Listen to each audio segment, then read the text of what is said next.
Hi,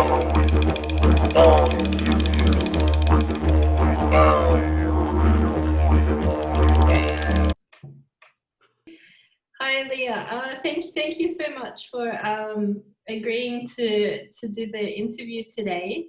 So I just wanted to introduce you. So Leah is an ET contactee. So would that be right? You do a lot of connection and work to your ET contacts basically, and you have remembrance of them and your sort of star family, I guess you could say, or yeah, your ET counterparts, and you have a lot of sort of artistic work, such as your illustrations and your book, and your you know, your whole, I guess, life is your knowledge base with these ETs. So yeah, just wanted to introduce you and say that.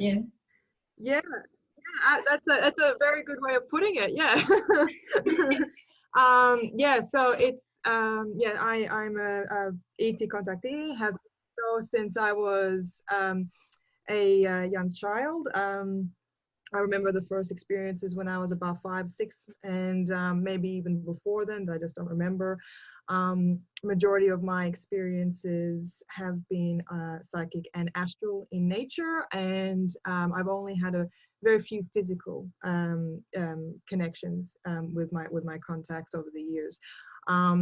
Now, I have had a lot of discourse with my contacts, and with many different types of beings, many different types of people, and I have learned. I think I have learned a lot from them, but also there's so much I don't know.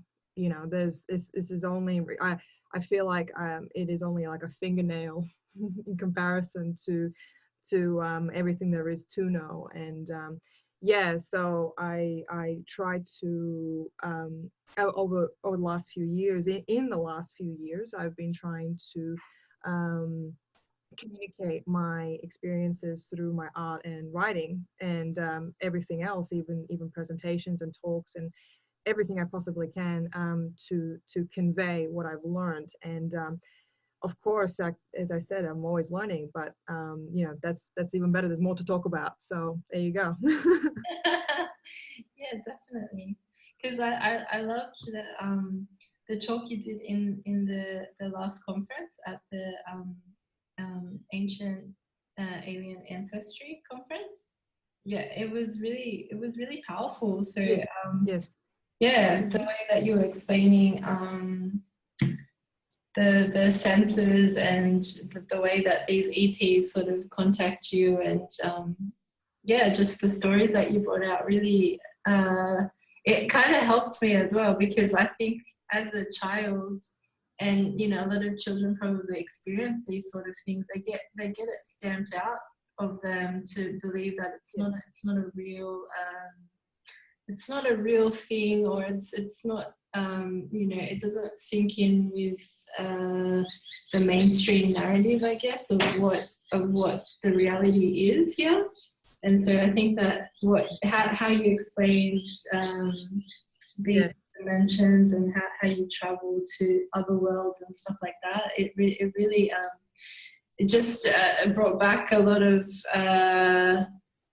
knowing, I guess, that I had, and I guess a lot of people would have within them, you know, because once you start realizing what reality is really about, then it just opens up that world that you're very familiar with.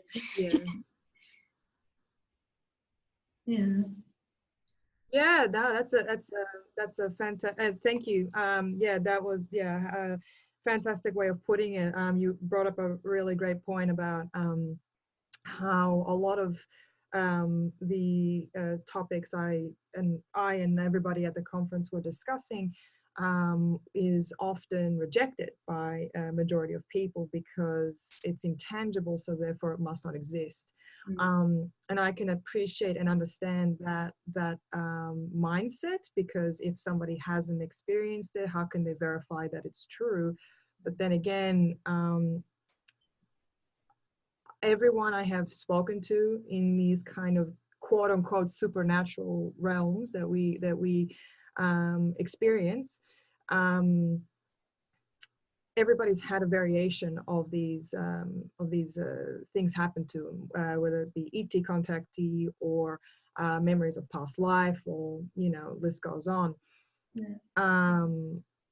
And the thing is, a lot of people, even for people who've had these moments and these events have occurred, they still kind of cling on to that old way, that frame of thinking, like, oh, it's not real, it's not real.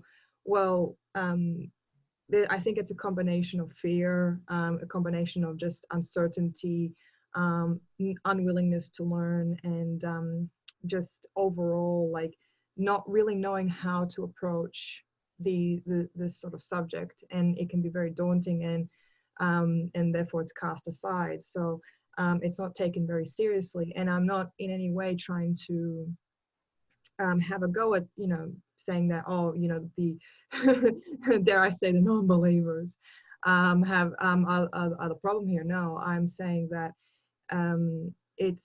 there's so much more to the universe than we perceive. Our senses were not designed, our physical senses, I should be more precise, were not designed to understand and perceive the entirety and the many dimensions of the universe. It just, our senses were designed to keep us alive, keep us surviving.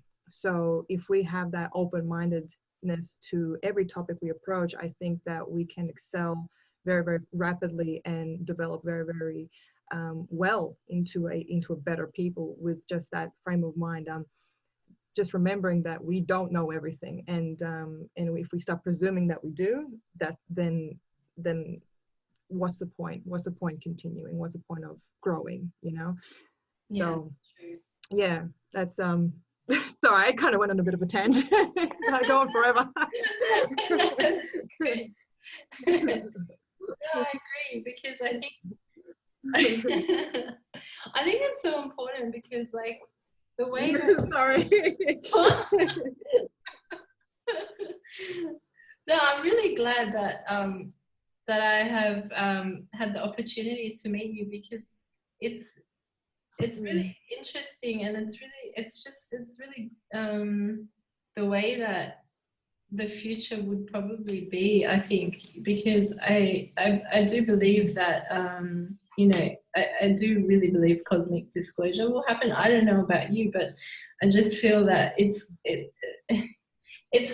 sort of already in it's very acceptable in Eastern traditions to have these understandings of other dimensions and other beings and spirits and stuff like this. But I just feel like can you still hear me, by the way? Hello?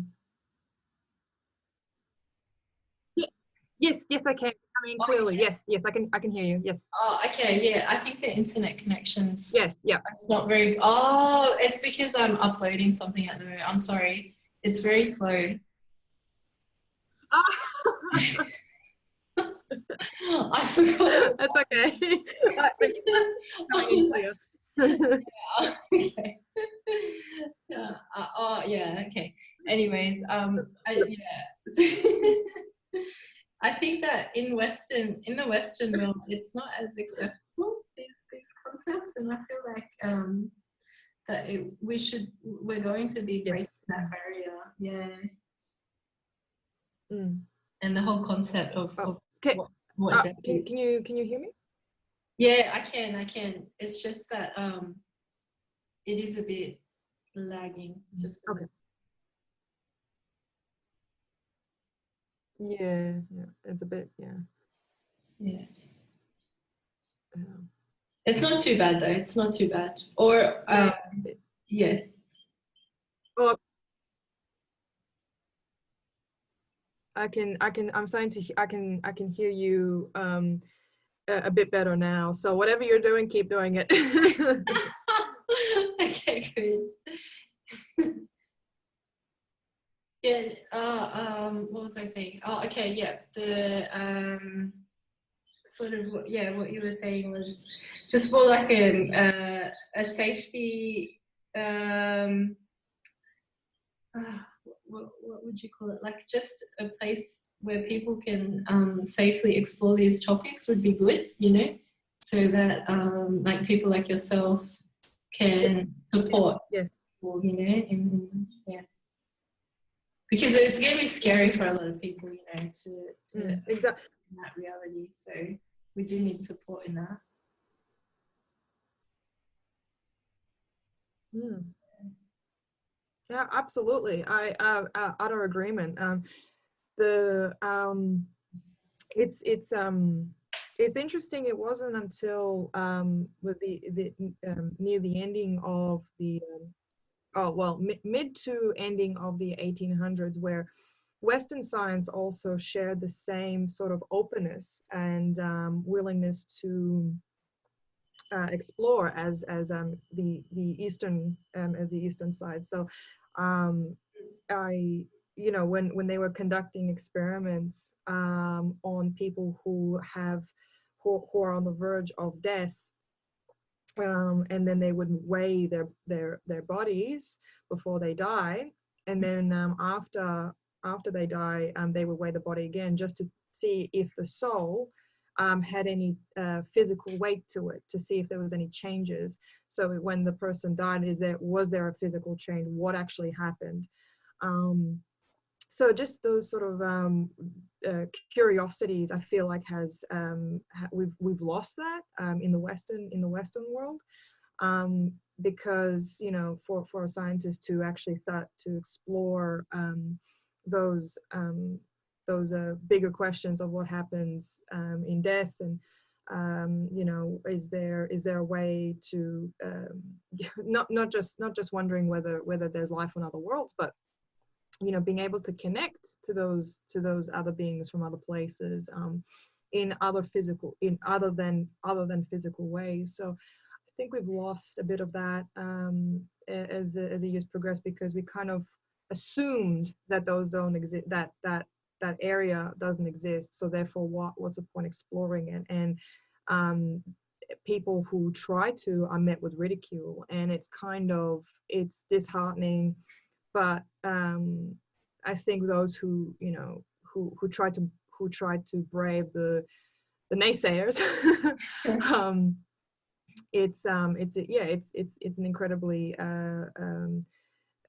brave thing to do. It's incredibly important.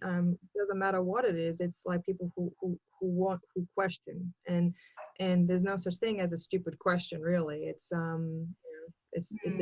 There's stupid answers, yeah, but you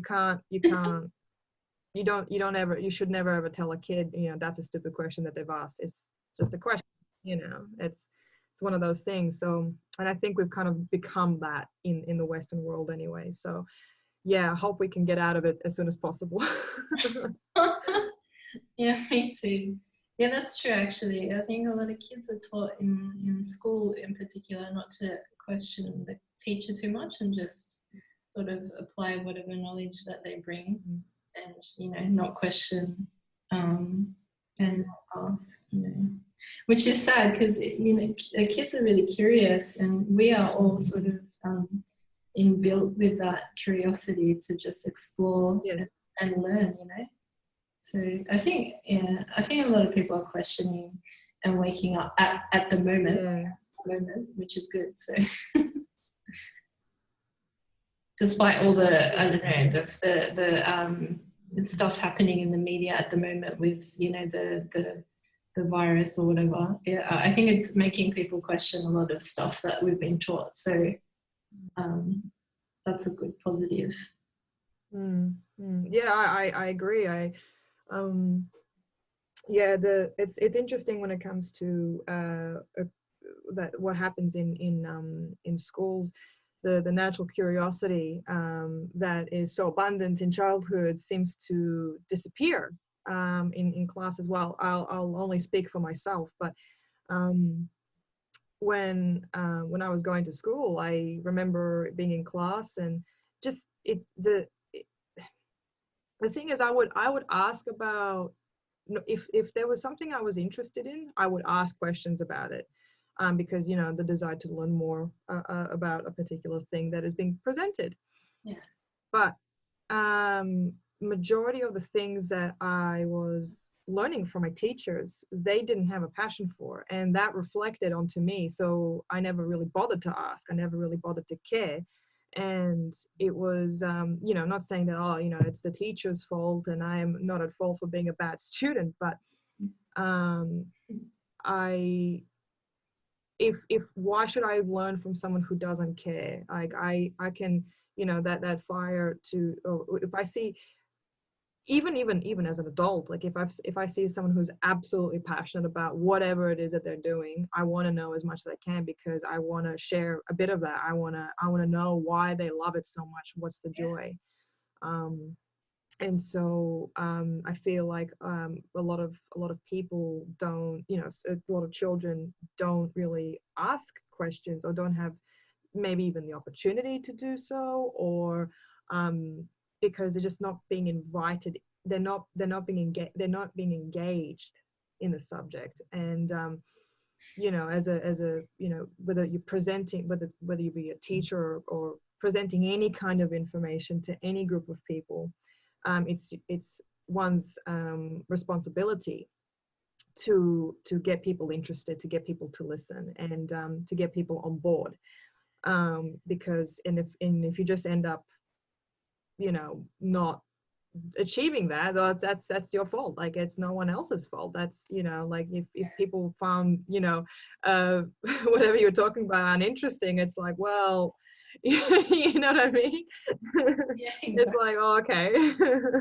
I mean, yeah, I know it's a bit of a stretch, but you know what I'm saying? Yeah, I do. I understand, because it's not like a one-ended thing. It's like a collaborative, because the teacher and the student both. Oh yeah. It's supposed to be that way. Exactly. Yeah. That's right. Yeah. Exactly. And I think I think we need to get to a point where we need to be excited about learning again, excited about Yes. curiosity, because and I can understand someone's apathy, because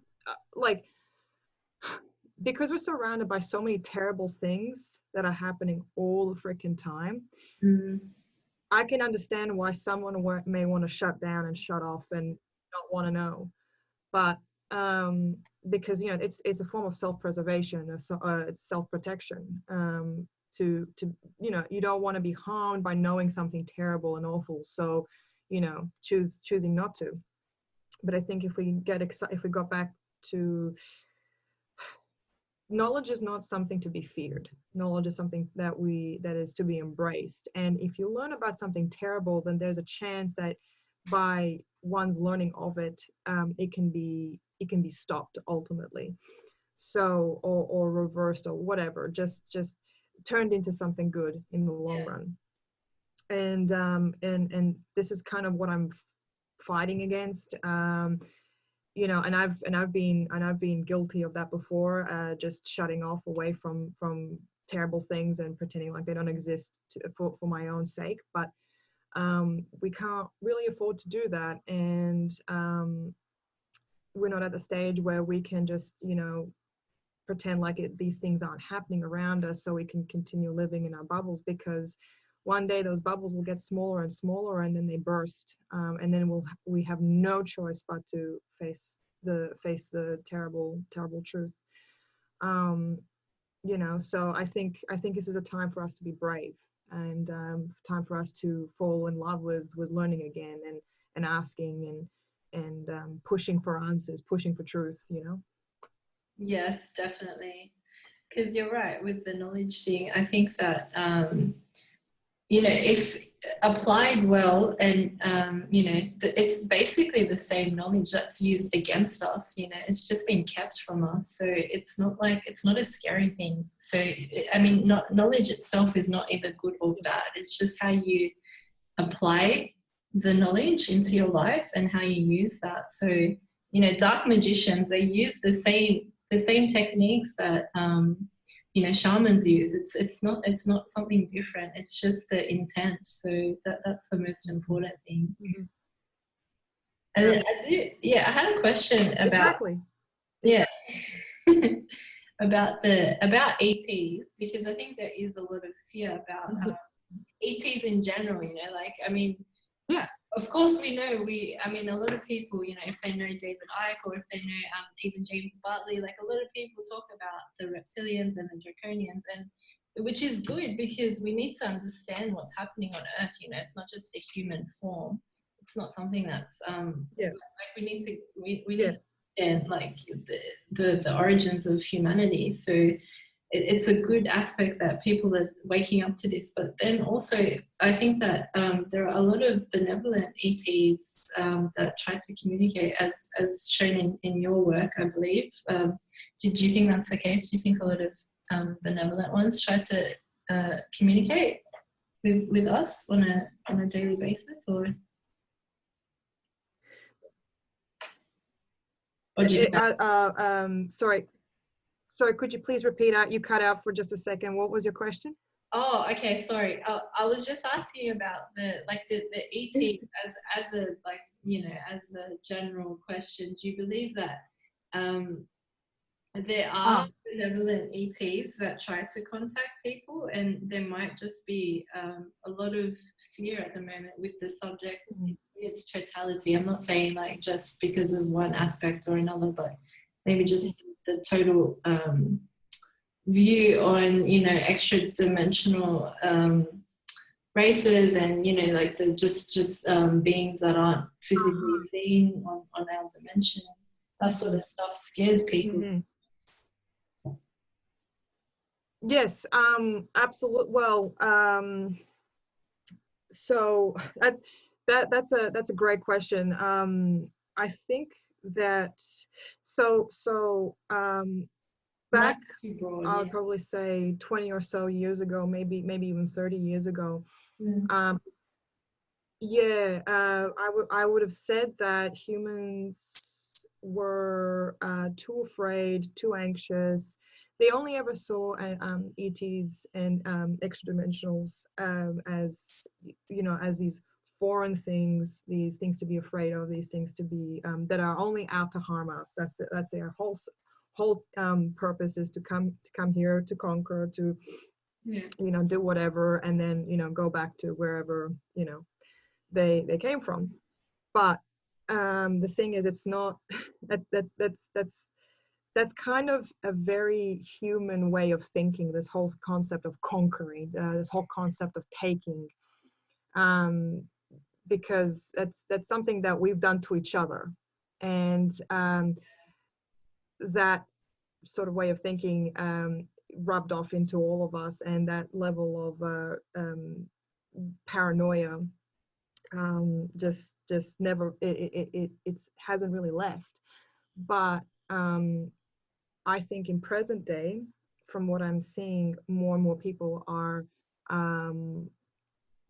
not only open to the idea of ETs being in contact with Earth, but also ETs that are actually here because they ultimately care. They care about this place. They care about what happens. What they care about us. They care about what happens to it. They compassion. It's just one of the things that often is forgotten. Like, it's one of the things, like, whenever I listen to somebody talk about, like, you know, go on saying that the ones in ETs are being like these malevolent things, these, you know, they're here out to destroy us. I'm thinking, like, it's like, well, first of all, the ones that I'm in contact with, I mean, they can be rude, but they're not here to destroy us. I mean, they're very rude to me sometimes. Like, let me, but you know, being rude is not the same as you know. So, and it's like, and it kind of makes me wonder, like, it's what about the compassion aspect to it? Like, they actually do care. They're putting in effort to and to show that they actually care. Um, you know, if they were only after just one thing, it would have been done. It would have happened ages ago. We wouldn't be here to be talking. We wouldn't be here talking about this. So, um, you know, but I think that people are starting to realize that there are, you know, if they're not here to do harm, then what are they here to actually do? And this is where I come in. This is where I step in and say, like, well, they're actually here for this and this and these reasons. So being a bridge between, I guess, between these two groups, um, I my job is to basically talk about what they're doing here, and actually show people that that ETs aren't these bizarre, alien, foreign things that are completely unalike to us. I'm actually here to talk about that they're very much so like us. It's Yeah. probably both a good and a bad thing, but it depends on how you look at it. But um, you know, it's the human condition isn't just simply restricted to humans. It's ETs have that as well, but the difference between us and them is that they have learned and we are learning. So I guess some of them anyway are here who want to actually teach us, to get us to help us get to that point where we finally say, okay, enough's enough. I'm never going to repeat the same mistakes of my ancestors or whatever of the past. We're going to make if we're going to make any new decisions or any new mistakes, they're going to be fresh. You know what I mean? They're going to be completely new. We're not going to fall back on the same old stuff again because we can't afford it. So that's why some of my guys, some of my contacts are here. They want to help us realize this. And the thing is, they know. Well, I laugh at them sometimes and thinking like they seem more good in humans than I do sometimes, but they believe in our potential, and it's an incredibly heartwarming thing to see that these people who've come from essentially the outside have this sort of base understanding and respect to be like, listen guys, we were in the same boat as you once upon a time. You know, we can you know, this we can help you out. We know what needs to be done, and it's going to be, you know, there's going to be a lot of growing pains, but you know, it's worth it. It's worth it. And yeah, that's the most heartwarming part, is the fact that, you know, they move beyond their selfishness and their greed, because not to say that they're not to say that all ETs are like ungreedy or whatever, or these selfless people, because of course there are. We you know, you mentioned a few before, and there's a lot of people who have had very negative experiences with these self-serving groups and individuals. I'm not dismissing that, but with my particular contacts, they're putting in the time and energy to help us because they want to see us succeed. They want to see us flourish and prosper, and you know, so we can actually have a better like dialogue. We can connect. Some of them are, hey, you know, some of them must, hey, I'll be honest with you, like some of them are actually just interested in like tourism, like they just want to see Earth, like oh, Miami Beach, this is what it's like. That's hilarious. Oh, man.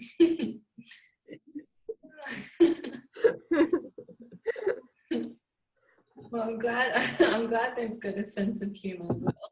Love it. I love it. We've had so many talks about that. It's ridiculous. Like,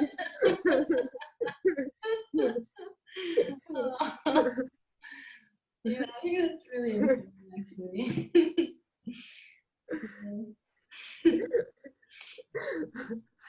So yeah, everyone. Hey, look, everyone's out for a reason. Everyone's here for a different reason. Some of them actually like, oh yeah, let's help humanity. Some are here like, let's go to the beach. Like, what are the ski resorts like? Everyone's got their own agendas at the end of the day. So it's fine. Oh man. Exactly. Remember that corporate, eh? Yeah. Oh man. Well, I think yeah, they're pretty funny sometimes. Yeah, it is funny. I think you mentioned something about humans, because we're in a war with ourselves as well. So it's not like things come from nowhere. It is something that's happening in in the totality of the cosmos. It's happening everywhere. That is why there's so much interest in Earth, I think. So there are so many different beings here at the moment, and you know, a lot of research is also put into that, that they're in high powered places, such as politicians and stuff like that. They do tend to have a lot of say in what's happening on Earth. And so when we consider the fact that there is sort of a battle at the moment, then we should consider that there are different beings on all sides of the spectrum. You know, we can't just brush and say oh, all ETs are bad, all ETs are good. You know, everyone's got to play a part in play. You know? Yeah, exactly. It's a huge. It's the thing is to assume that the it's a huge spectrum. It's every that when I listen to people talking about ET species, ET races, often they are often described as this whole kind of a unified, almost like a hive mind. But the thing is, they're not or unless those species are actually a hive mind. That's outside of that. But for example, the Azoni, the species that I'm have most in contact with, most in common with, and have the most contact with. They're very diverse. They're very different. They have some kind of common traits that would be identifiable as Azoni, but all individuals, they're just like us. They're like humans. They're different. They laugh at different things. They care and value different things. It's not,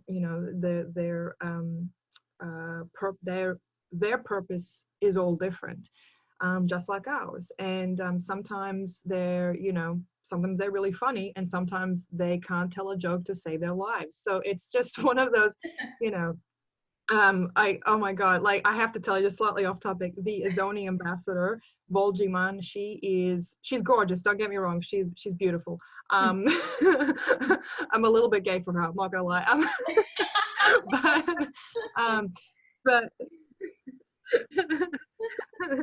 But the thing is, she's kind of she's the ambassador, she's the spokesperson for her government, for her group. Yeah. But she can't tell jokes, and no one knows why. Oh, no. She just she over explains, or just says things, and it's how the hell are you your job is to communicate. You're a communicator, and you can't tell us shit. Your jokes are shit. You can't make anybody laugh. People are laughing at you. Oh, she sounds like me. Everyone, oh my god, she's just ridiculous. But yeah, anyway, yeah, this is what I'm talking talking about? Like, she's, you know, they're all different.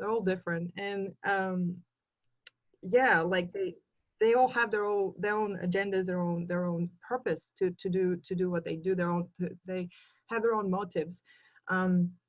However, many can put aside, well, as I said, the ones I'm in contact with, many have learned to put their egos and their self-desires aside, for a bigger thing. They can work together. They've learned to work together. And even though some of them are openly, very rarely, of course, like there's, first of all, xenophobia is a bit of a no-no. It's taboo. But to some people, to some groups with ETs, yeah, xenophobia is still very much so a reality. It's not, they're not free off of it. And it's just really interesting to see that even though they have spiritually, I guess you could say, have evolved, they've moved up a step. A lot of them have, in comparison to us, but there are still some parts that haven't really grown up yet. Not like the really old races. I'm not talking like the super old ones. Those guys, they've been there, done that kind of thing. They're above in many ways. But kind of the races that are like us, physical, emotional, emotive, individual, the ego is still very much so there. And that's just something to be aware of. And I wouldn't openly say that they would be malevolent or even benevolent. Just keep in, like, when I talk about ETs, I try to introduce as much as I can about the culture of this interstellar community and all their individual cultures too, the ones that I'm familiar with anyway. But I would say the same thing. I would when I would approach it in the same way as my with these topics, the same way as I would somebody who would go down the street. Be aware. Keep your eye. Be aware of your surroundings. Make sure who's around you, and don't get carried away. Don't get overly paranoid. No, but just be aware of your surroundings. And when you meet a stranger, don't immediately give your whole heart to them. You know what I mean? Just have your wits about you. Is all I'm saying. Just be reasonable. Chances are, if you're nice to a strange ET stranger, they'll be nice to you back. It's the same thing. Just apply good behavior, and chances are you'll get something good out of it. So that's it, really. I will say some groups have different concepts of polite and rude. Like, for example, the Raven side, they headbutt each other, and they punch each other because they love each other. So it's like, well, if you punch me, I will probably break it off. Like, so I mean, don't do that.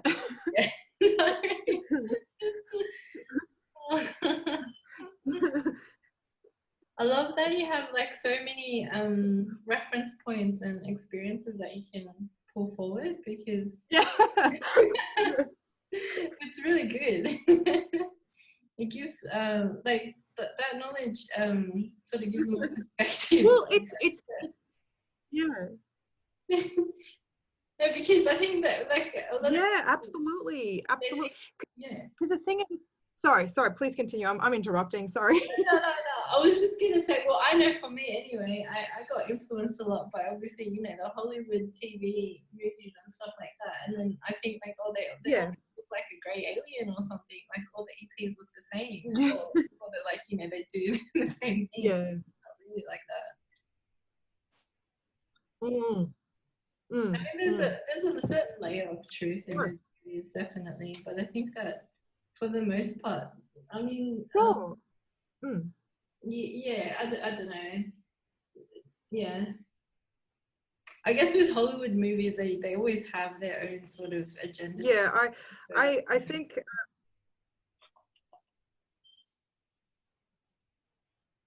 Yeah. Yeah, I would say so. Like, I mean, I can understand why a lot of people would have this assumption of how ETs are and behave based off of media. That makes sense. However, not to say that the makers and the producers of these films, games, shows, books, whatever, haven't been influenced by something real. Mm-hmm. But I think it's a combination of just their own spin on ETs, their own spin on aliens and how they would be, but also kind of trying to just trying to find I mean, almost a way to find a new enemy kind of thing, like to try Yeah, and find a new that's what enemy to go after or um I like to be attack. Do you fearful. know what I'm saying? Mhm. Yes, yeah, exactly. And it's just like, and it well, the fear comes with it. I mean, the fear element follows that, because um you if you want to convince someone to fight another person, you have to tell them why they should. And if you give them enough horror stories, then they'll have a better chance to do it. So with when it comes to the introduction of these through the media about how ETs are, like, especially the quote unquote scary ones, Yeah. if you tell them, like, oh, they burst out from your chest or some shit like that, of course people are going to be like, oh crap. That's bad. you know so yeah, they're probably going to go like gun ho about it. So but if you tell them that, like, but yeah, if you tell them stuff like as I said, I was talking about Vol'jima, she can't tell jokes because for some reason everything, she's just a completely unfunny person. Yeah. They're gonna be like, why would I fight that? She sounds like an idiot. Oh man.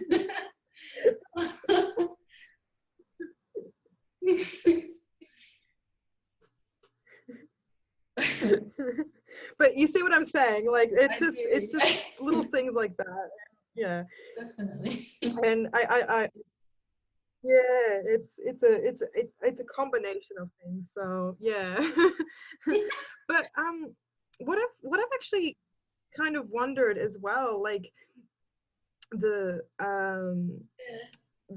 a lot of really early, like 60s 50s films and shows um often depicted ETs and UFOs as like these almost neutral, like these either neutral or almost benevolent forms of life. Not They weren't outwardly like aggressors. They weren't Yeah.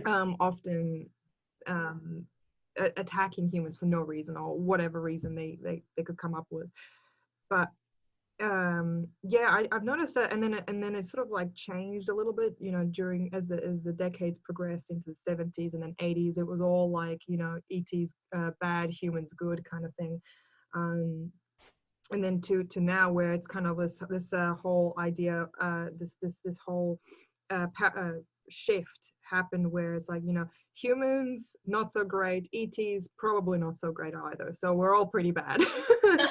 So, and that and More or that's it's less. better than what it was before, let me tell you. In my opinion. Oh. So it's just interesting how these kind of, that even in the really early days of these topics being explored in entertainment, how ETs were seen kind of as these almost like the good guys, almost. Yeah. So yeah, it's like, what happened there? Like, why did that shift so quickly? Like, not quickly, but why did that change? I don't know. Maybe audience have changed, maybe the writers have changed, I don't know. But it's always very interesting to see how they were kind of considered almost the good guys, and then all of a sudden and humans the villains, and it's Yeah. like, wow, as somebody was like, no, we can't have humans as the bad guys because we're humans, we're the best. It's like, Yeah, that's interesting. Are you talking about shows like Star Trek or something like this, or something else? Because I know I watched an episode the other day and it seemed quite yeah. very more like a Oh, positive aspect, yeah, of ETs, you know, like on the ship. So they had like yeah, absolutely, yeah. actually, yeah. Mm. Yeah, I like, so for you know, the day that Earth stood still, that was kind of one of the really early things, early films, where, yeah, so I mean, you know, ETs came and they were like, look, if you don't change up your act, humans, we're gonna destroy you for to help Earth out, kind of thing. So it was kind of Oh, like, they weren't the best, yeah, but they had a good intention, if you know yeah, what I mean. yeah, Yeah, so yeah, like Star Trek's also a really good example of that, where there's like this sort of um that like humans, ETs kind of working together. That's really interesting. I don't think that anything has happened like that before. That was completely new, at the during in those days anyway. Like, that's why Star Trek was such a, well, I mean, it wasn't a big hit at the time, but um it was so, like, game changing. It was so ahead of its time.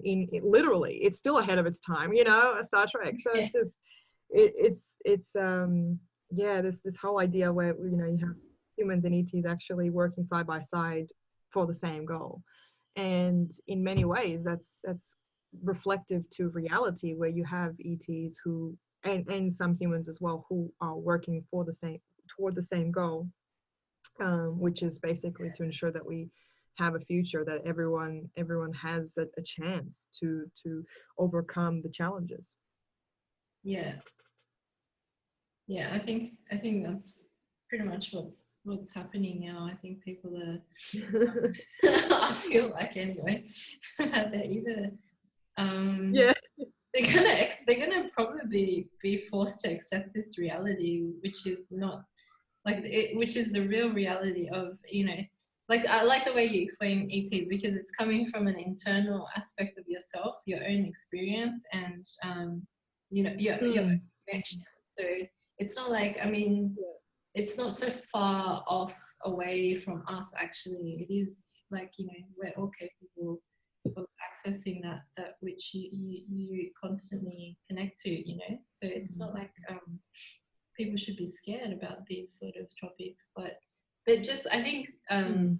there should be more people like you to educate how to sort of navigate through all that, and like, you know, be safe in that context, because yeah, um, you know, even me as well, like I do Yeah. sometimes get scared of Mm. trying to contact, you know, I'm like, oh, what if I'm doing it wrong, or what if I'm drawing in something bad, because of all the you know, Mm. programming I've had, like thinking that Yeah. all these beings are just out to get me, and all that sort of stuff. So it does take like a lot of self-work as well to be able to yeah, just be, you know, calm and okay about Mm. being confronted with another being that doesn't look like you or doesn't sound like you know, or it probably, Yeah. yeah, Yeah.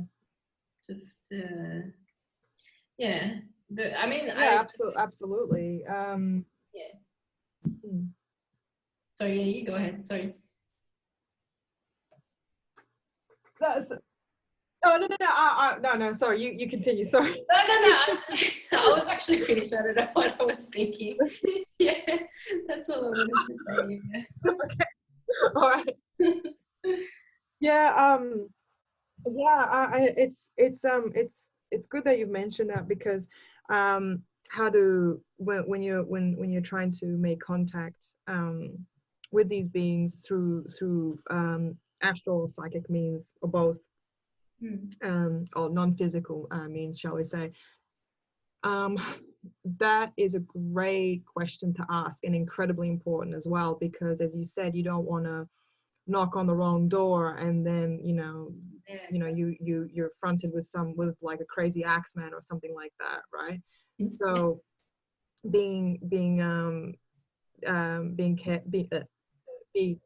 careful is incredibly important. As I said, like, um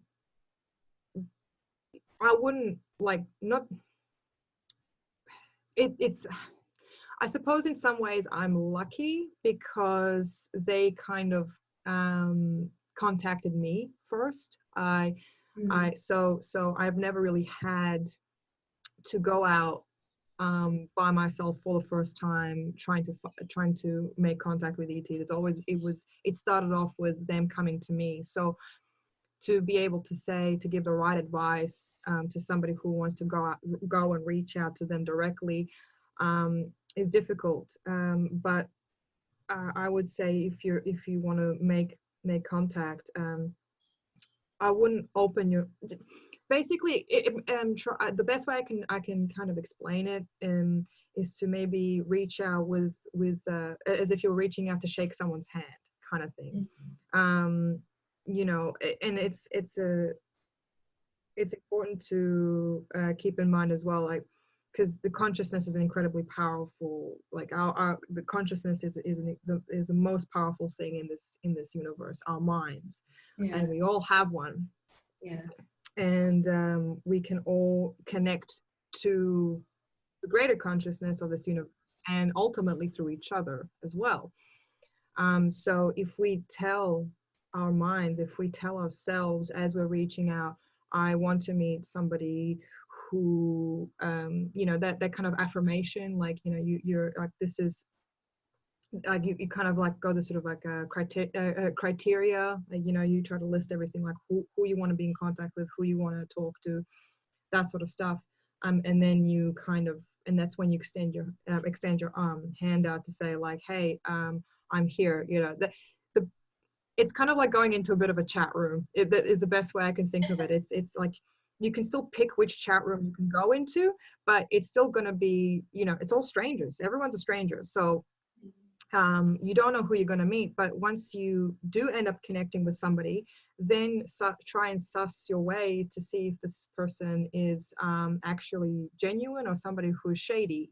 Just being careful, just you applying applying your senses to it. Just being just being reasonable about it.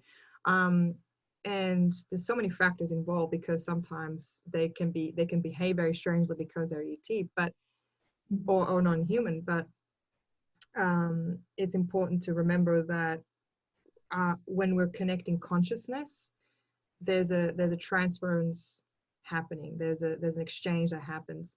So even if someone does seem a little bit odd, you have a better chance of picking out bullshit than so it's it's hard, but it's also really easy at the same time if you just think of it that way. Make sure you protect yourself, you guard yourself, and you hold you well grounded as well, and make you stand strong. And just say, like, here, I just want to have a meeting, or have a chat, or whatever it is, just to connect, and then go on your way. But yeah, it's probably the best way I can explain that. Yeah, because as I said, my contacts came to me. I never had to go to them. Well, I still do, but you know what I'm saying, I never had to reach out like yeah. that. I understand. Yeah, yeah. That's interesting. Because the thing about consciousness that you mentioned, do a lot of the ETs do telepathy? Because I feel like that could be part of the new wave of energy for humans to be able to just communicate through the mind instead of, because you know we do have emotion and stuff. That's probably how you read the ETs. I don't know, because I'm fairly like I'm a bit of an empath, so even if someone's not talking to me, I can still, you know, I can understand what they're feeling and try and understand them that way. But I feel like everybody could do that, you know, even like humans. And maybe some of the ETs, do they communicate to you in that way as well? Because I think some of them are capable of doing that, like the Yes. empathy. Yes, absolutely. Yeah, it's it's done through telepathic means. Telepathic is just it's the main way, but it's not the only way. So when I have telepathic communication with ETs, so there's three criteria, three methods of communication to come across that I can physically interpret. That's also another thing that I'll discuss in just a second. Okay.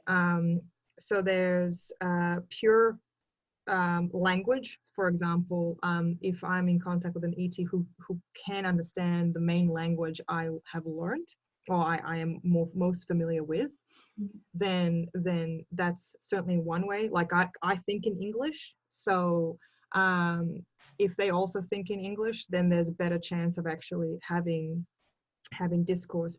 But if they don't, there's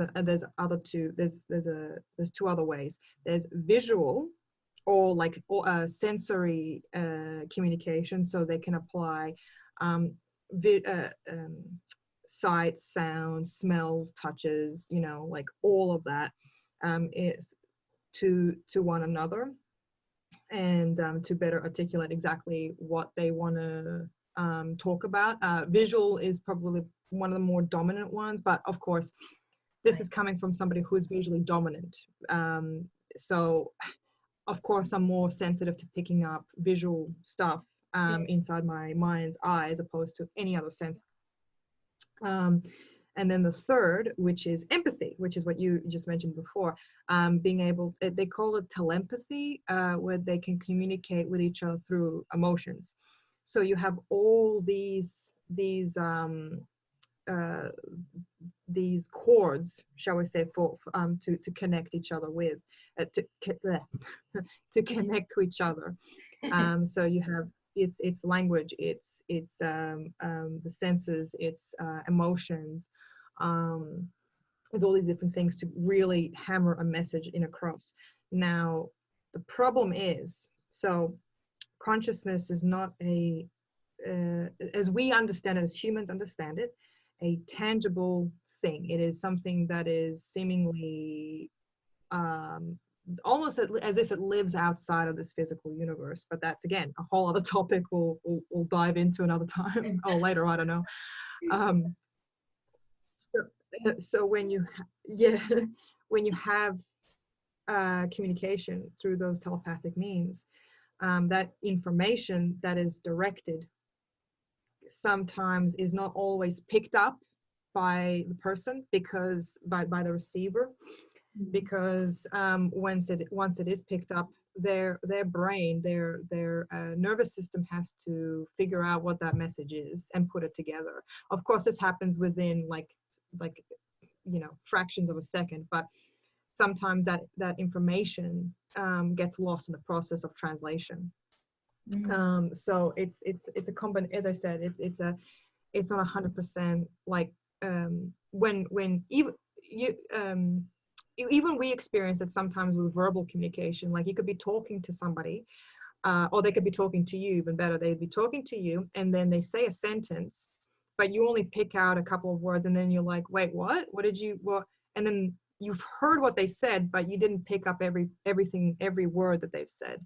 So that's kind of what happens with telepathy. But there's a better chance of you losing information that way, because there's your brain, the physical brain sometimes struggles to put everything in place to make some sort of coherent thought communication. So yeah, there's all it's I know I'm sorry if I'm making it sound so complicated, but it's really not. It's really not that complicated, but yeah. No, I understand. I do definitely understand what you mean, because it's so multi-dimensional. It's very hard to put it into like just dimension of language. So I get what you're trying to explain there. I totally do. Yeah. Yeah. No, that's really good. Exactly. And like, yeah, and like what you were saying as well with some of your how you're able to pick up things with light, different frequencies, that's also part of it. I think it's a combination of things. You're skilled, you're sensitive to those things, and you can interpret those things sometimes, and it's what the information that you're getting, I interpret it through my way that I physically can, my brain physically can. But yeah, everybody's different. Everyone's different. It's not, you know, like as I said, I'm visual. Somebody is more auditory. I don't know, you know, so it's great to see that there's these difference. But as long as the message is the same, it doesn't matter how it comes. You know what I mean? Yeah, exactly. Yeah. I think there's so many methods to do one thing. It's not like you just have to, you know, do it this way or that way, which is what we've been taught, you know, in school and stuff. So that's probably why there's so much confusion about this topic. So it's good to get everybody's perspective on how they do things and how they connect to their own worlds, and you know, and just to sort of drop the fear. I think that's the main thing, because ultimately, like, we don't get given what we can't handle ultimately, you know, so we just need to remember that. So I think that it's important to have some sort of unity. I mean, like, you know, for humans and for ETs. Yeah. What do you think? Yeah. No, exactly.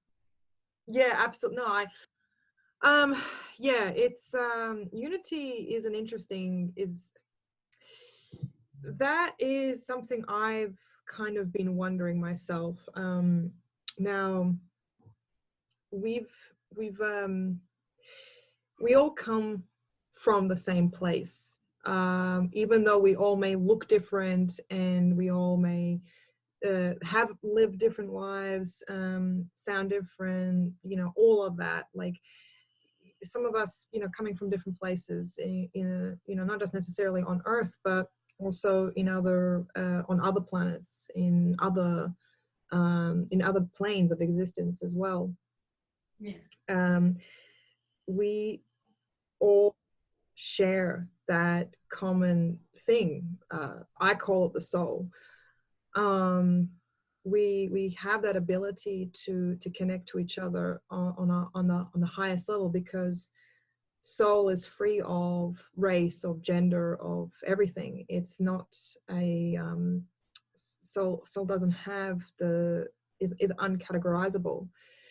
And I think the most important thing we can take away is that not only can we find that unification among humans, with humans, sorry, that we can unify, because, you know, there's ETs out there, so therefore, you know, we're all not, the human prejudices are all gone, but also understanding that prejudice and fear and distrust also sheds with ETs as well. Like, we're all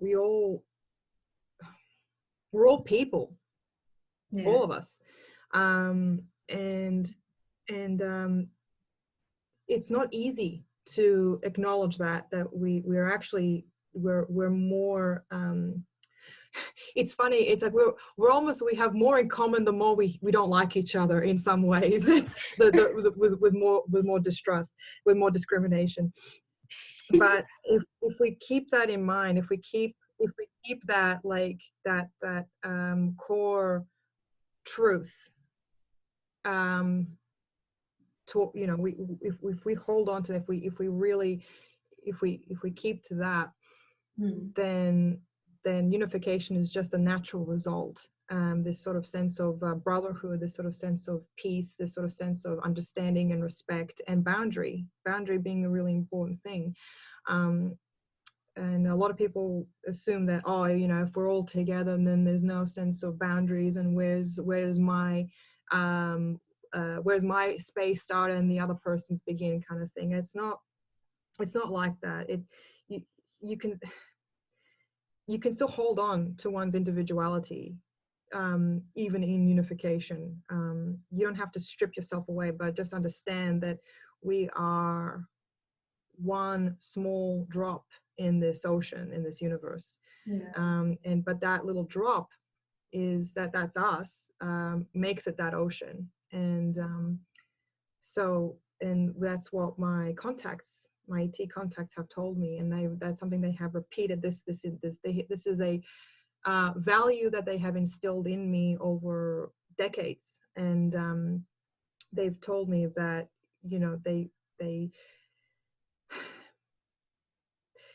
even though sometimes our egos get in the way, even sometimes we mess up and we make some mistakes, and we do sometimes terrible things to each other, that we ultimately hurt ourselves in the end, because we're all the same. And that they've taught me not only about themselves, as a people, as this huge interstellar group, but also, you know, about their morals and their philosophy, but they've also told me about humanity as well, as these almost outsiders looking in, and they can see things in us that we ourselves who are in it can't, because we just sorry, I get a bit emotional when I think about it, because it's kind of like I see so much wrong, I see so much injustice, and it just makes me angry, and I get so emotional, and I get so furious and enraged, and I just sometimes throw my hands in the air and just be like, you know, like, oh, screw this shit, like, I don't want to deal with it. Yeah. You know, you all of you are on your own kind of thing. But, you know, I get reminded, and I'm like, you know, my contacts tell me, they're like, hey, you know, give it, you know, that this is part of it, dude. This is all part of it. You know, you're here to not only watch, but also participate in these changes, in these pains, because you're in pain, because everybody's in pain. Yeah, and this is how you heal. You're part of the healing as well. You're part of the problem, but also part of the healing, the solution. Sorry. Yeah. And they feel it too. They're not, even though they may be outside, they have their own worlds, they have their own groups and governments and whatever else, organizations. Doesn't mean that they don't understand. Doesn't mean they don't understand. That doesn't mean they're blind. That doesn't mean that they don't care. You know, and it's to see that this effort that they have taken to help us out. Well, you know, I'd be floored if none of them cared. You know what I mean? Yeah. So yeah, it's important. It's important to see and to understand that with that true unity comes with understanding of self and understanding of other. Because once we understand ourselves, then everything else just falls in place. You know. Yeah, that's really powerful. I think a lot of the stuff that you said, I definitely understand completely, and it is very hard to be a human. Yeah, don't underestimate that. That's it is difficult, especially if you're a starseed, it can be very confusing, and Oh God, you get the worst. yeah, I totally get it. And you do feel alone a lot of the time, even if you do have contacts like yourself, it's a struggle, you know, like it's um you just feel lonely and depressed sometimes, you know. But I liked what you said before Yeah. about, you know, the ETs and even just humans. We all have this sort of fear of others, and we just have that naturally. So if we put that into perspective, you know, like if we remember that we get anxious and, you know, other people are also, you know, they also get into that spot, then we can learn to empathize a bit more, you know. And then we do realize that we're all the same essentially, you know, all the bad, all the good, like in some way somehow we've learned those lessons, we've understood them. So you know, it doesn't make us better or worse than other people or beings, but we just need to, I mean, it's not excusing behaviors, but I'm just trying to put things into more holistic perspective. Though there are like really bad situations where, you know, there's certainly a lot of injustice. It's just coming from a place where you have to realize that we are all trying to dispel all the, you know, the sickness on earth, which means that even though, you know, the people that are doing it as well, they more than likely want to progress, you know. That's the whole thing. Their whole thing is about bypassing karma and, you know, not sort of just being and understanding, you know, cosmic law and stuff like that. So when we realize that these beings are actually just in need of a help, and they just need guidance, and they need to understand that you know, all these things that are happening, you know, all the bad things, all the ugly things that we don't like, that's happening outside of us on earth and to other people, like it can't stay here and it won't sustain, and there's a lesson in that for all of us, I think, you know. And we shouldn't be judging too much is all is, you know, what I wanted to say. But yeah, it's difficult in those times when you do realize how bad and perverse some things are. But just know that I think there is a lot of faith and trust in you know, in your connection to God, or to your ETs, or to whoever you know, have faith in, and just accept there's a divine plan for us all, I guess. It's the same. Yeah. Well, we're all part of the wheel, you know. We're all part of the wheel is not the right word, but it's we're all we all push and we all pull and we all affect each other, no matter how far away we are from each other. We feel each other's effects.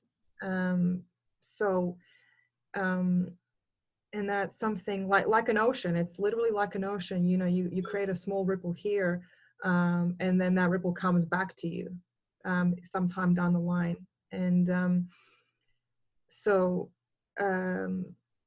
yeah, it's understanding, not because sometimes it may seem unjust and unfair in certain situations. I haven't personally seen anyone go unscathed from their wrongdoings, or even their the good things that they've done. So it always comes back in one way or another, and so it's just interesting how these as I mean, is it that would be kind of linked with synchronicity, synchronicity, wouldn't it? That sort of that duality almost. Yeah. You mean like a yeah. Like karma? Like with karma, for example. Yeah, yeah. Yeah, yeah, yeah. Yeah, I think so. I think so. So, Yeah. mm. So it's I think it's all one big thing, isn't it? Really, it's all one. It is. One huge thing, and Mm. it's kind of wonderful and terrifying and all these emotions, and it's great. Yeah, exactly. Yeah. It's kind of like what's that? The cognitive dissonance thing. I don't know what to feel sometimes. Yeah, exactly. Yeah. Mm. I think it's such a But yeah. yeah, that's no, sorry, go on. Well, I was just gonna say, I think it's just it's a really it's a beautiful time to be on Earth right now. Anyhow, with all the changes and people. Yeah, Yeah. yeah, exactly. I think I agree with that. So with the oh geez, I get a lot of questions about like, oh, what do you think of coronavirus and just locked everything. I get heaps of questions about that. And I have to, I have to.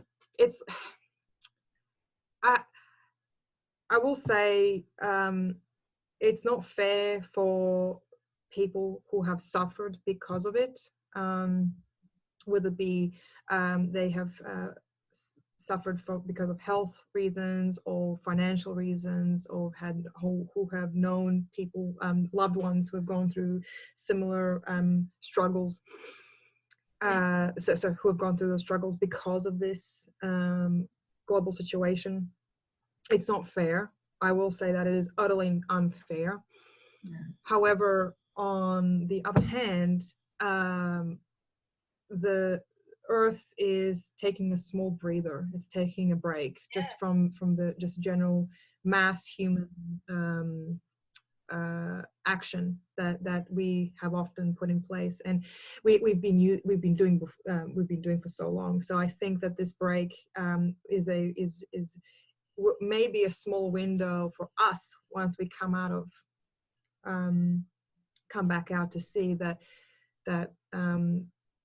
we hold the power to destroy, but also we hold even greater power to renew and to protect as well. Yeah.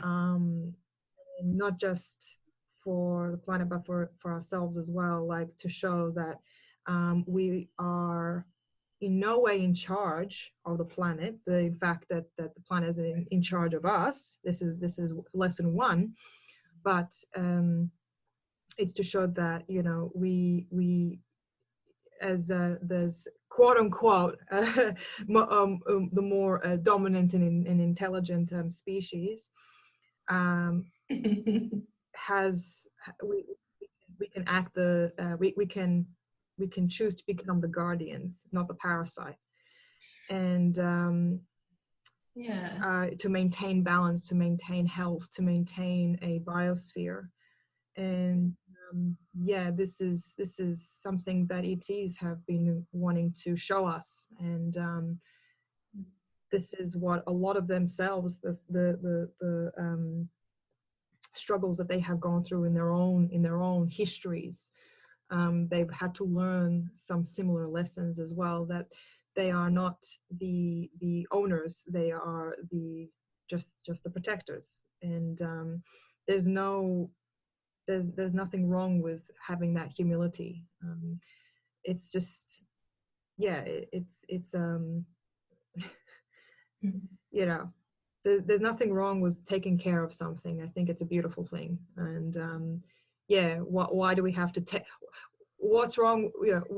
What's wrong with taking care of something over taking something? It's like, it's so silly. It's like the one has one's more stronger, I think, than the other. So Yeah, for sure.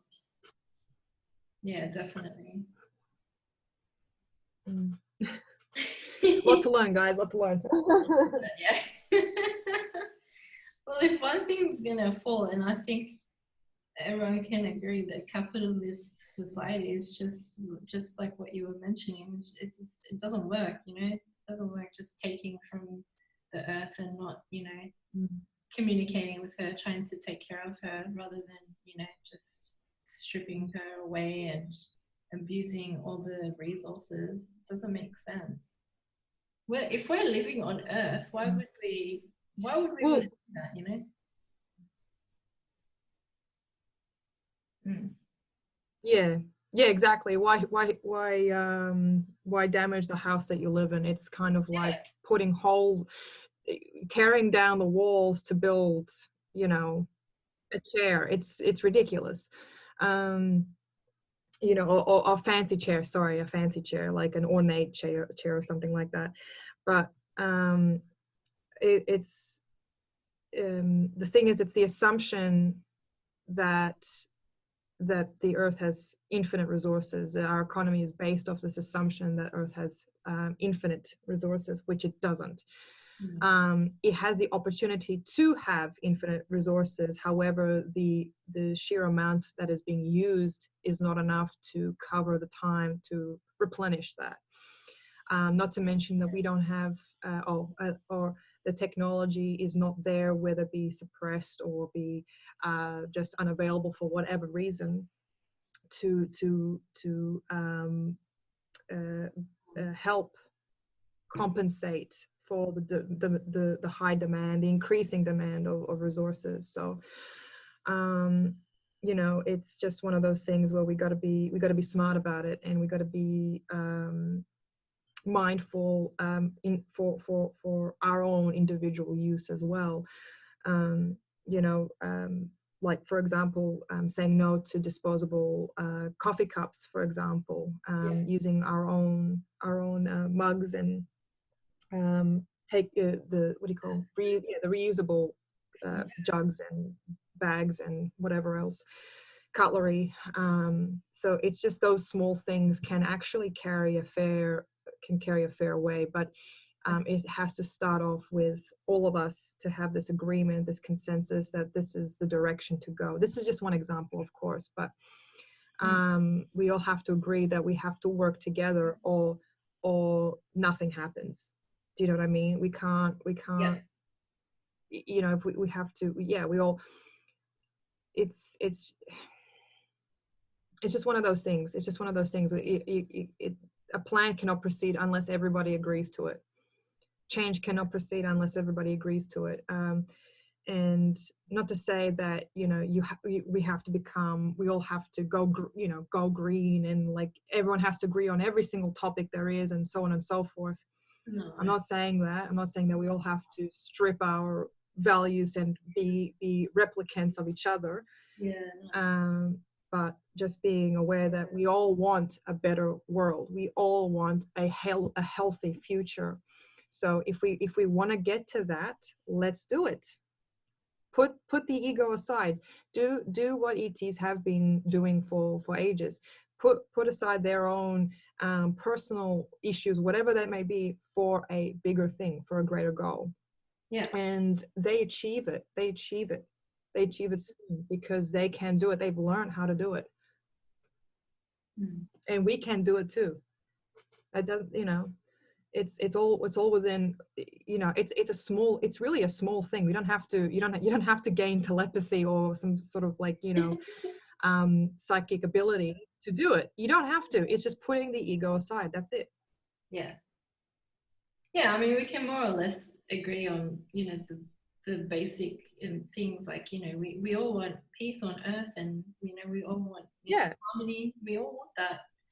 So it's not something that we can't agree on, And then I guess we all know exactly what we kind of don't want as well. Now, and we don't want immunizations and stuff like that. That's going to exactly lead to, toxins in the body. Because I guess if there was not much information on immunizations until COVID, to be honest. Like, a lot of people are getting riled up about it, and which is really good. But personally, I've known this for like so long, you know, about the things that they put in the medical pharmaceutical medications. I've never liked them, so I've understood that for a long time. But I'm so glad that a lot of people are understanding now. Like, it's just horrific, you know. And yeah, I mean, there's so many positives to COVID, to be honest. Like, obviously there are people suffering, and there are small businesses and stuff that aren't going to make it, and I don't know what's going to happen in the long term, but I'm glad that there have been so many positives. Like you said, you know, she's just taking a breather right now, and I feel that there's so much joy in people's lives now. Like, I see people, they're ready to connect, you know, like strangers on the street. Like, I don't see much negativity personally, which is good. So yeah, and like, if we can all agree on one, you know, on one more thing, is that like mosquitoes are trash. So yeah, exactly. I'm sick of seeing I hate mosquitoes. Mosquitoes and probably cockroaches. We don't really need them. Yeah, please, I don't want them. Girl, at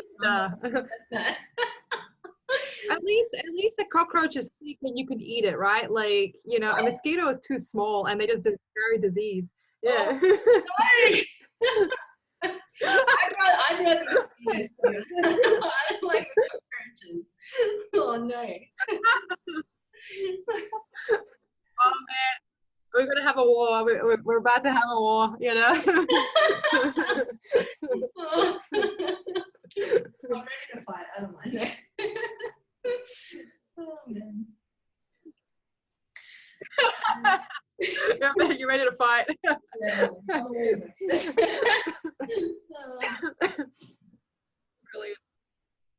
Yeah, no, I think we're at a good place right now, despite what mainstream stuff is, you know, feeding us.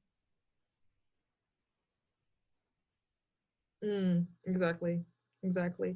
And yeah, I see so many people being discouraged. That's actually something I also wanted to bring up as well. A lot of people are being feel like, even though some have stepped away from the news to take a break from it, which I implore people to do.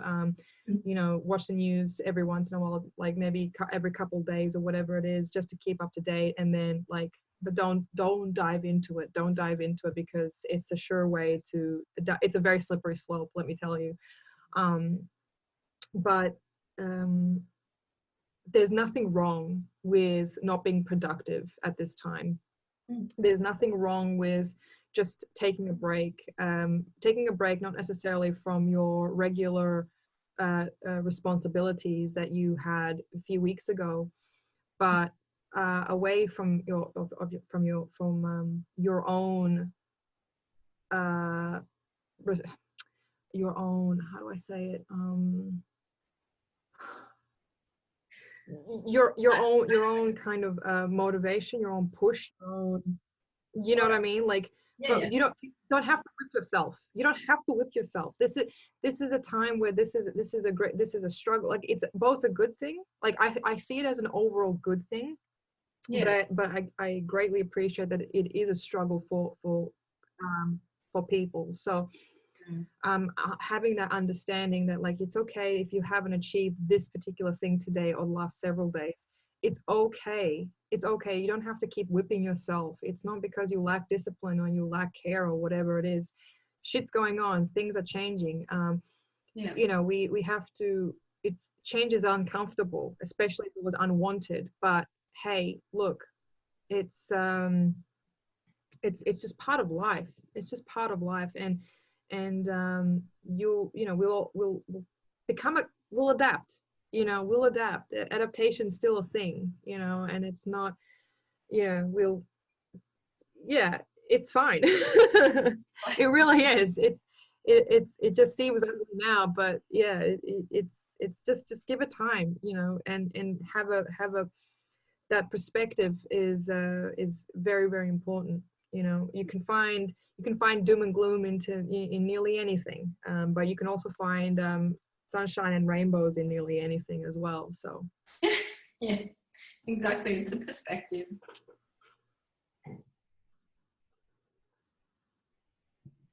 exactly. Yeah. But yeah. Ah, yes. Yeah. I'm glad we're on the same page. I think a lot of people are. Yeah, absolutely. Yeah, we of course, it's a um it's important to remember that we're still here. We're still Yeah. here. We haven't left. We're still capable. Even though, like, this whole stress about the economic um collapse and whatever else. Listen, the economy was built by humans and maintained by humans. We can rebuild it again. We can jumpstart it again. It's going to be a slow start to where it was before, but hey, it wasn't doing that great before either. So it's kind of, why can't this be a refresh? Reset button. And it doesn't cost anyone. It's not. Do you know what I mean? It's not that. Yeah. Well, Mm. yeah, I think that it should be a reset button because, I mean, there's so much. I mean, I don't want to get into the negatives, but obviously money is it's a form of exchange for us, but then obviously there are things that other beings and other humans use as an exchange, which helps money revolve, and I don't find it to be very positive. So maybe this is just like a reset of all those old energies that we don't need to be exchanging, like Yeah. I think something's got to happen anyway. I mean, it's not really fair that I think this is just a. yeah. I mean, just as a thing. Yeah. Sorry. I was just. Oh, sorry, you go. Yeah, yeah. Oh, sorry. I do apologize. I don't, because there's a bit of a delay, so I don't know It's when the when lag. to butt in. Yeah, I'm sorry. It's No, the you lag. please continue. I didn't mean to interrupt. Okay, I'll just quickly say it's just obviously it's not fair. Some kids are not able to have their dinner while others are relaxing in their palace or whatever, just as an example. I mean, I know it's extreme and I know it's like it's in the polarity thing, but it is something that's happening, and it is something that we should try and fix, because we do want equality as well, like we want every being to have their worth, and it does reflect our psyche as a whole, because we're not treating the earth right and we're not treating each other right. That's what it is. So, and money is just it's just a representation of us, basically, of our energies, and it is multi-dimensional like us. So that's Yeah, what it is. Yeah. exactly. Yeah. Yeah, multi-purpose. Yeah, yeah. No, I absolutely agree. Money is it's a representation of time and energy, and it is a representation of every individual's time and energy. And some people have greater value for it than others. And some people have different uses for it, while others have, everybody has different uses for it, different needs for it. And it's a there's some people just want to acquire as much money as possible, and it's their dream to have a lot of money. And you know what, if that's what makes them happy, if that's what makes them productive, and then what's what makes them you know um push towards something in their lives, that's great. It's go for your life. But just remember, money does only go so far, and I know it's a very cliche thing to say, but it does go only so far. And the another thing to remember, especially in turbulent in a turbulent situation such as ours, the have nots greatly outweigh that the ones that have.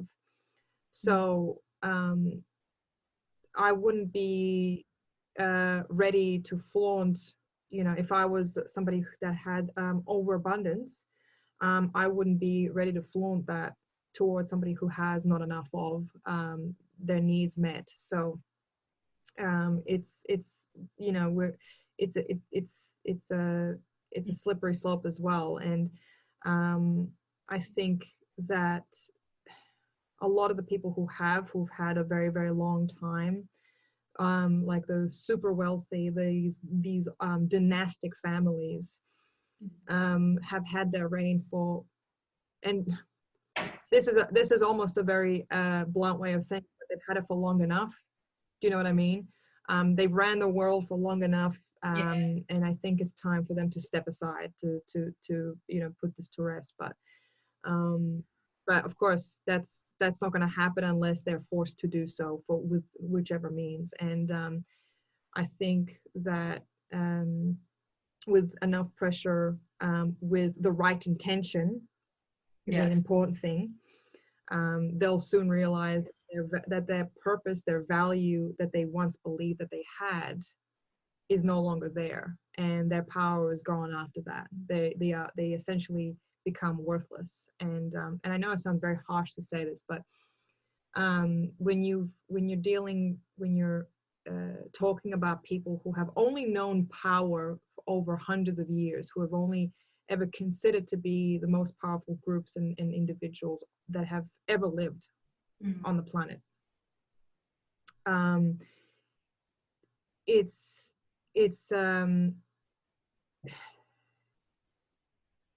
yes, they are still people too, but we have kind of, not to say that I'm blaming I'm not blaming us, but I'm also saying, like, we've kind of, they've put themselves in a position where we think that they are these huge, big, powerful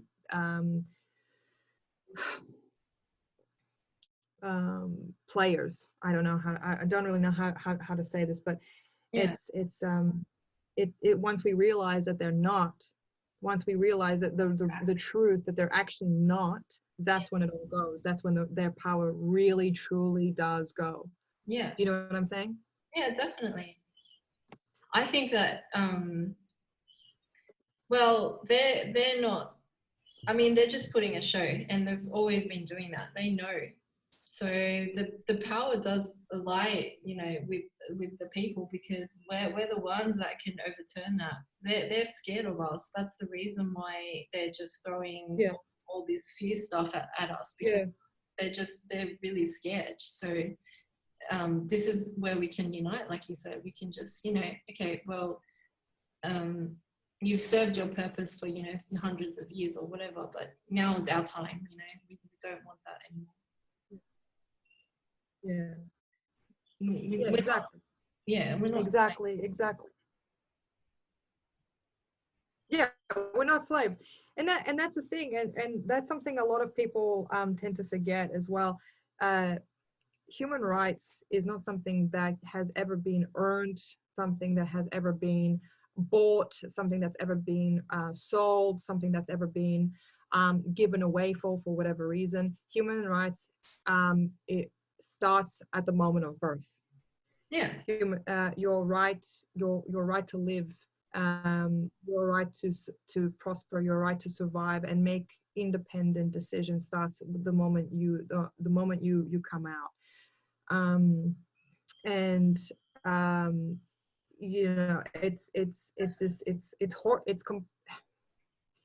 It's insane to see people who talk about, like, who they consider themselves to be, like, not the liberators, but it's kind of like this sort of sense of, like, oh, well, we gave you your we allowed you to have like, I'm just giving this as an example, of course, but here's your holidays. You're allowed to take holidays while you're away from work without you getting fired. You're allowed to have maternity or paternity leave. You're allowed to have all these, we look how benevolent we are. We gave you all these things. It's like, well, no, actually, those quote unquote gifts that you have given were never yours to take or to return. They were already there. They were already mine. And once we realize that, then yeah, that's the it's kind of it's an illusion. It's a trick. You know, we're kind of getting scraps off their table, but wrapped up in these really precious looking wrappings. So it's not actually like it's not a gift. It's just something that is assumed that it's already what we have. It's already ours. Yeah, absolutely. Yeah, I definitely I believe that as well. It's a birthright. It's not something that just because it's on a paper makes it so. It's something that's inherent in everyone. Like we are, you know, we're galactic beings. It's not just like we're on Earth. Like we're part of the galaxy. There's more to this. And, exactly. you know, just because they don't honor the law of, you know, the actual law of the divine doesn't mean that it's not true. So we just need to up and show what is the actual reality rather than follow the false law that they use, you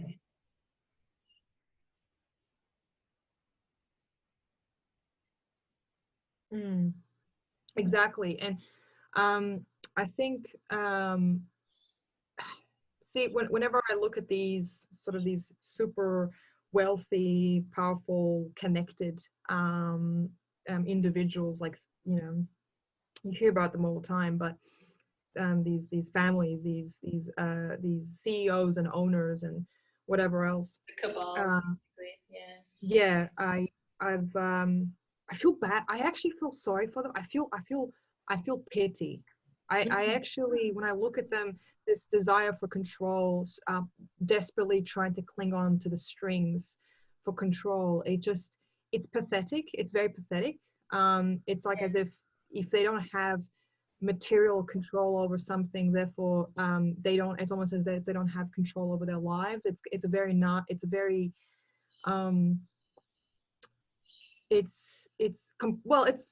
projection. I think it's a form of projection, and I'm not going to diagnose, like I'm not going to try and diagnose like a trillionaire there is, but you know, you have to be of a certain mentality to do what they're doing. Do you know what I'm trying to say? Like, you have to be of a certain personality type to do what they do. Yeah, definitely. And I think it's very sad. It's quite sad to see that there's this anybody, whether it be like these dynastic families or these wealthy families, sorry, or even just your crazy, you know, friendly neighborhood psychopath, you know, sociopath. It's the same thing. It's like, you know, they're desperately trying to control things outside of them, so they feel in control over their lives. And it's I don't know, like it's very childish. It's very kind of, that's what I used to do when I was a teenager, you know. Grow up. Yeah, grow up, exactly. It's because they're just they're just children trapped in their, you know, adult body. In a playground, like in a sandbox. Exactly. Yeah. Time out, yeah. Oh man. Well, this is a learning experience for everyone. This is a learning planet, you know. Like you were saying, we're learning. The ETs have learned, but we're still learning. So, I mean, it does come back to boundaries and stuff like the stuff that you were bringing up. So it's not like, you know, the world. Exactly. You know, yeah, it's not going to be over anytime soon. It's probably going to be over for those people, for the ones that you mentioned. I really don't feel like the new Earth it's not going to sustain if they're around. So it's just not going to be that way anymore. Yeah. Well, yeah, the problem is they'll fight for what they've got. You know, they're not gonna give it up by simply asking for them to give up. No. But if they're shown perhaps a better way, a more sustainable way, you know, it's kind of like, I'm not saying completely get rid of them, I'm not saying that. I'm just saying, instead of using, how about like that they will be able to see a return in the long run, not just short term. You know what I mean? By giving up, by being selfless in the short term, the return on that, down the line will be far greater. And but no, it's all short term. It's this current mentality of like short term rewards, short term rewards, all that sort of stuff. It's just, it's not, it's clearly not sustainable. It's obviously not sustainable. And you know, if they're shown that there's something better, if that there's something infinitely better and more rewarding, then yeah. But hey, that we can only fix one problem at a time. You know, we only got 24 hours in a day. Yeah, that's it. Yeah. And some problems it's not up to us. Probably, I feel like there will be, you know, exactly intervention. I just, yeah. exactly. No, well, yeah, yeah. I'm afraid I'm going to have to step away. I'm afraid. Yeah, I was going to say something. But thank you so much. Yeah, I know. I realized we've been talking about 2 hours now. It's long, but it's been fun. I really enjoyed it. Thank you. Yeah, it was awesome. Thank you so much for inviting me and having me on, and you know, talk about, you know, letting me go on tangents. You know, I love talking to people who kind of just like let me drive erratically. You know what I mean? Yeah, definitely. I'd love to have you on anytime, Lea. It was a pleasure to talk to you. So, I definitely Thank you. You too. resonate. You too. Thank you, Lea. Well, enjoy your rest of your day, and yeah, take care for now. We'll Thank you. Yeah. Oh, and also one more thing. I just take it. Yeah, recommend the event, the conference. Are you still there? Oh, right. Sorry, I forgot. Yeah, sorry. Because I the worst promoter in the world. Like I just wanted to put it out there for you, because you're an amazing speaker, and I do believe that people should be more aware of this galactic the heritage of theirs, and how these ETs contact people. And you're a very good and prime example of how we can be, how we should be communicating with them. So I think if anyone's interested in that, they should definitely purchase a ticket from the website, which I'll put a link to. But yeah, I highly recommend it. And just thank you for bringing out all your knowledge, because I know it could be probably difficult, you know.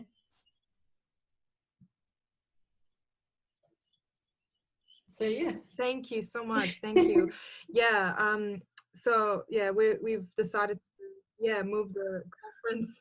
We've decided to move the conference online because, of course, with the current restrictions, we are not gonna we're not gonna stop bringing out the message and knowledge, our collective knowledge to people because of these restrictions. So yeah, obviously online is just the natural next step and progression. Anyone from around the world can obviously join in, listen into what we're talking about, and participate. That'd be awesome. So it's on the 2nd of May. So this is I'm just looking up at the times. So it's a 2nd. Sorry, one sec. I am. Oh, gee. Oh, I think it's on the 3rd. I was just looking at it today. Is it the 2nd? Yes, so so we're trying to Oh, you're changing. we're centering around US time zones, so it would be the 2nd of May. So it'll be like no, it's still the same time. So in Australia it'll be the 3rd of May, 9 a.m. on the Yeah. East Coast. So Melbourne, Sydney time, it's 9 a.m. 3rd of May, but in the US, it'll be on the 2nd of May at 4 p.m. Los Angeles time, 6 p.m. Chicago, 7 p.m. New York. So, yeah, I do apologize if it sounds a little bit confusing, because we're trying to get the right, the most accurate time zones for everybody, all countries to participate in. So yeah, I am sorry about that. No, it's not a fault of yours. It's just that, it's timing. I get it. It's difficult when it's obviously different time zones. Yeah, it's fine. Yeah, no worries. But yeah, like have a look on the website. Have a read up on there for more details. There's of course a description of what every presenter will be talking about, and I'll be talking about my experiences as an ET contactee. Basically, majority of the things that I was talking with you about here today. So, yeah. Oh, and also I've got a book out if anyone cares. Yes. I have that. My friend Mel she's got it, so I have to steal it back off her. So I'm gonna get it off her and I'm gonna start reading that soon.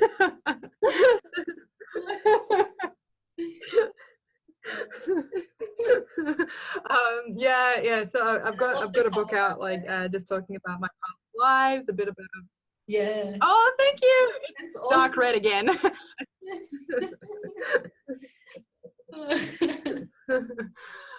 But yeah, I hope have a look at it, have a read through the blurb, the synopsis, just to give a bit of an insight on what the book's about. It's basically my past life memories, 3 different lives before I incarnated as Lea Kapiteli, that we all know and love today. But yeah, I was just it's basically a deep dive, detailed series of what my soul has gone through, what I've learned in different lives, and what I'm kind of expecting to see and have an idea of what my life will be like in the today here on Earth. So yeah, I think it'll be very interesting. I think for a lot of people, just to see the progression. Talk a bit about what it's like to be reborn and to die, and it's all that fun stuff. Yeah, that is fun. All right, thank you, Lea, because you are a very excellent storyteller, by the way. You are, honestly. So and you're very engaging, and I do believe that your book would be the same. So thank you for your time. And we'll keep in touch anyway. So Thank you, Rose. Lots of love. We will. All right. Yeah. Thank you so much. You have a good day. Take care of yourself, and best of luck with everything. All right. Take care, love.